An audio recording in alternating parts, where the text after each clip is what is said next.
이제 모든 것이 끝났다. 이제 다 됐다. 이제 살았다 하는 순간에 또 다른 위기가 우리에게 찾아온다면, 고난이 끝이 난 게 아니라면 정말 그때의 심정이 어떠할까요? 참으로 암담하고 모든 기운은 다 빠져나간 상태에서 정말 기가 막힌 그런 심정이 될 것입니다. 어제 우리가 보았던 말씀이 바로 그런 상황이었습니다. 이스라엘 백성이 애굽에서 나와서 이제 우리는 살았다, 자유다 하는 그 상황에서 애굽의 군대가 또다시 뒤쫓아오는 것을 그들이 눈으로 보고 참으로 기가 막혀 했습니다. 그들은 이제 앞에는 홍해가, 바다가 가로막고 있고 뒤에서는 혈안이 되어서 쫓아오는 그 애굽 군사들 사이에 끼어서 이러지도 저러지도 못하는 정말 진퇴양난의 어려움을 겪고 있습니다. 그들이 그 순간 하나님께 부르짖습니다. 그런데 그 부르짖음이 어떤 내용이었습니까? 하나님을 향한 믿음, 하나님을 향한 도움을 요청하는 그런 것이 아니라 원망의 소리, 두려움에 휩싸인 소리, 그런 소리였습니다. 어제 보았던 말씀에 보면 그들이 애굽에 매장지가 없어서, 우리를 묻을 곳이 없어서 이렇게 당신이 우리를 이끌어내어서 이 광야에서 죽게 하느냐, 우리는 죽게 될 것이다 라는 전제를 갖고 있는 것이죠.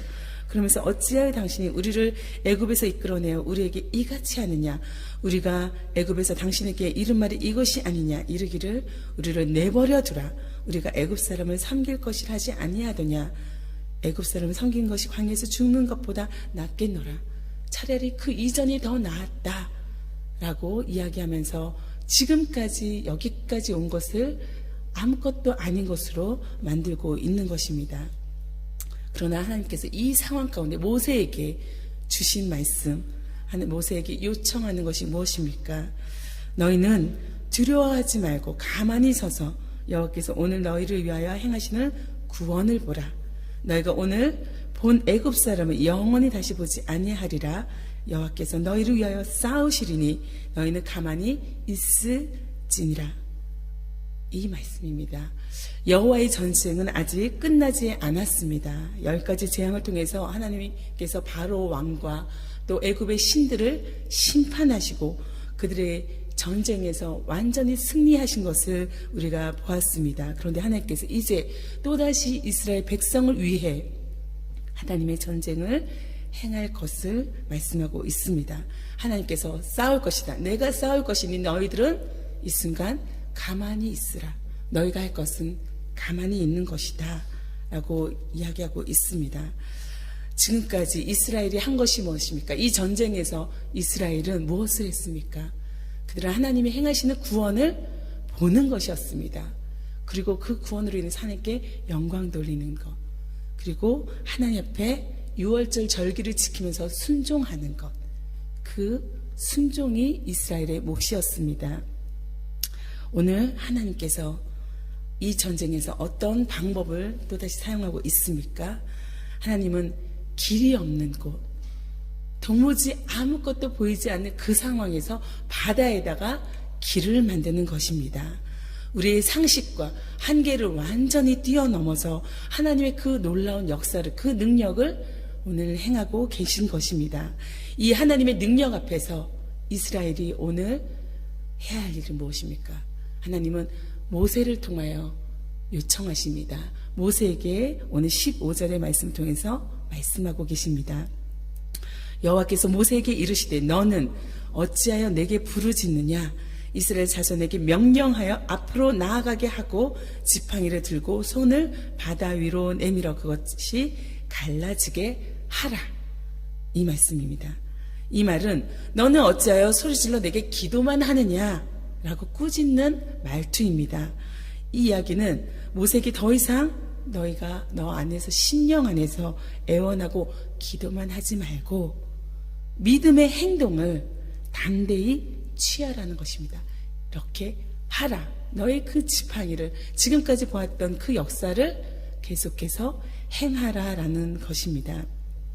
여기서 앞으로 나가게 라는 말은 히브리 말로 이사우라고 하는데, 그것은 장막의 마뚝을 뽑아서 챙긴 후에 곧장 전진에 가다라는 의미입니다. 지금 이스라엘 백성들이 어디에 있습니까? 14장 1절을 보면 바다와 믹돌 사이에 비하히롯 앞 곧 바알스본 맞은편 바닷가에 장막을 치고 있는 상태입니다. 그들이 거기에 머물고 있는 상태입니다. 그 장막에 말뚝을 뽑아서 챙긴 후에 곧장 전진해 가라라는 말씀입니다. 하나님이 이스라엘에게, 모세에게 오늘 요청합니다. 순종해라, 행하라. 하나님은 오늘 우리에게도 이런 믿음의 결단, 믿음의 행동을 요청하고 있습니다. 지금까지 역사하신 그 하나님의 지팡이, 모세에게 주셨던 그 지팡이를 또다시 사용하라고, 바다를 향해서 내밀라고 명령하고 있습니다. 그리고 약속을 주십니다. 자손이 바다 가운데서 마른 땅으로 행하리라. 너희가 그 마른 땅을 밟게 될 것이다 말씀하십니다.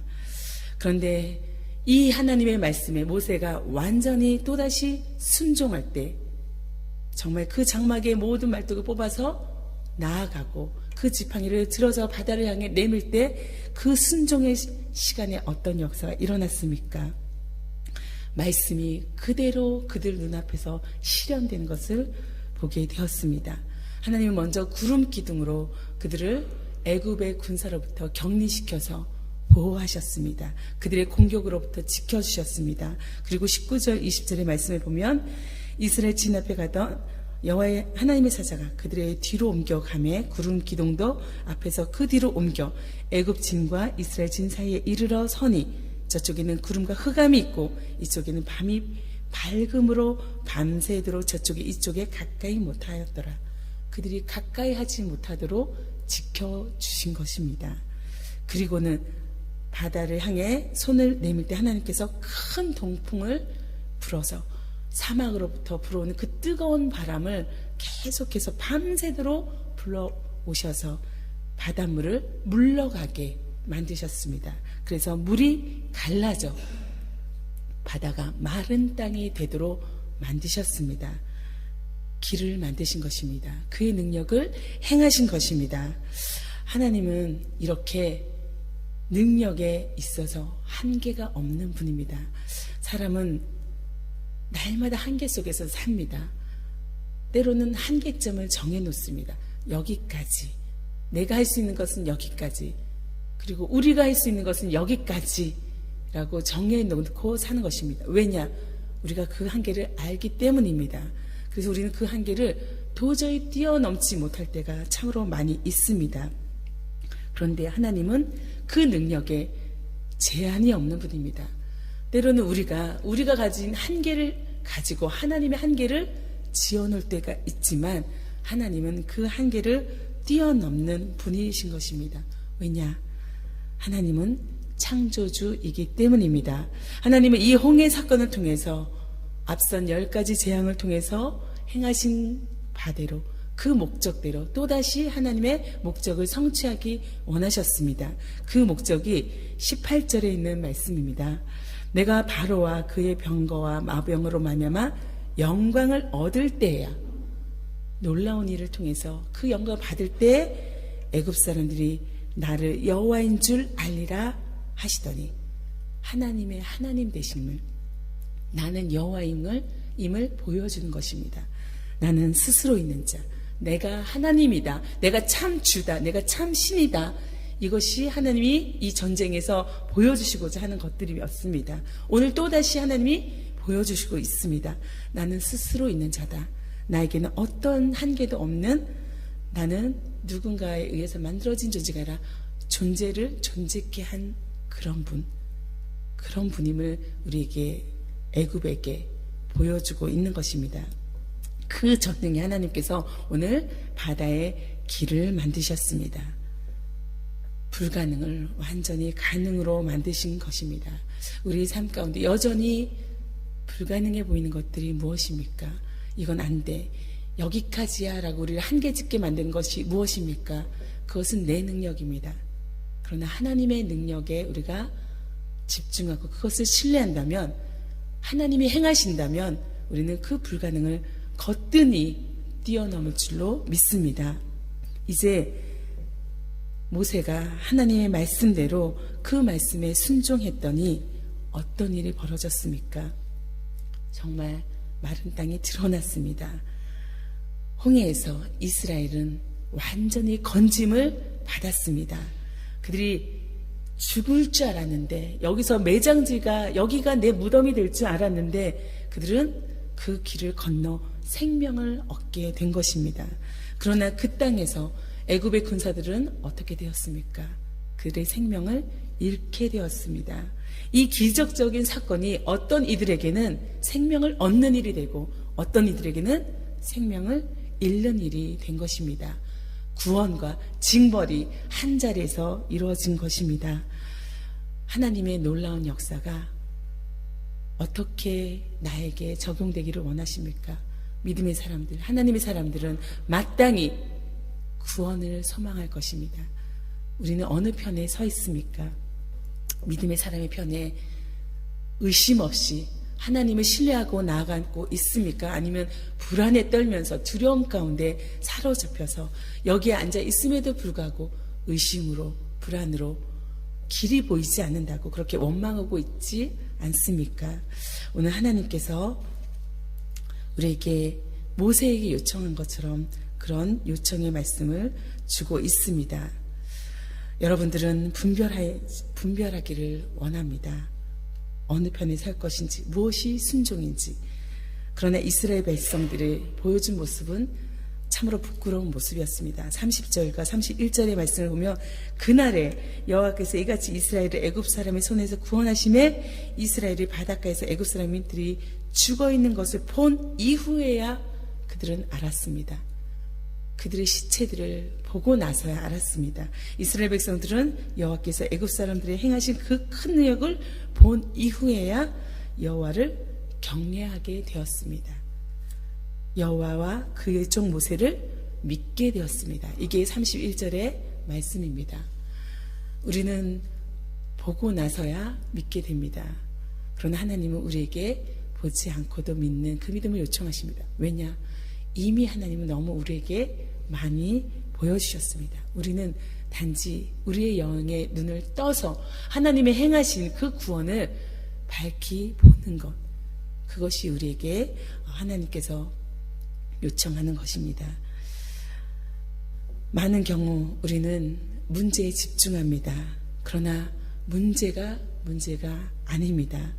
문제를 문제 삼지 않을 만큼 문제보다 더 큰 능력, 더 크신 하나님을 우리가 보면, 그 하나님에게 우리가 집중되어 있다면, 하나님을 향한 우리의 확신이 있다면 문제는 아무것도 아닌 것입니다. 오히려 문제는 하나님의 놀라운 역사를, 그 기적을 볼 수 있는 절호의 찬스, 기회인 것입니다.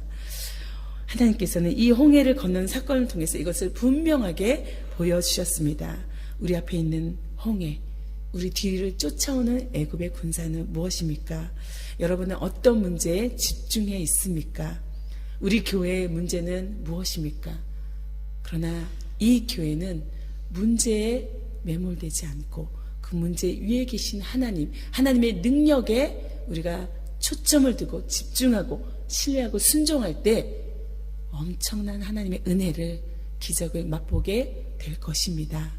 그것을 믿습니다.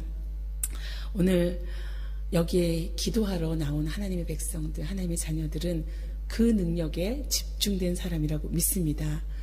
이 자리를 더 사모하고 하나님을 향해 나아오는 믿음의 사람들이 이 칠레 영락교회에 더 많이 생겨지기를 소원합니다.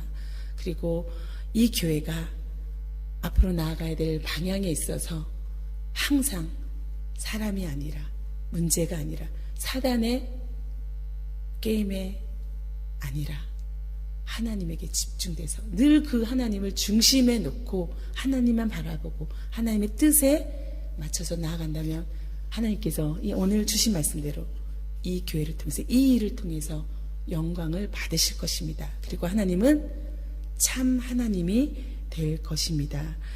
하나님께서 바로 이 칠례 영락교회를 통해서 그 일을 행하실 것을 믿고 또 그렇게 되기를 간절히 소원합니다. 함께 기도하겠습니다.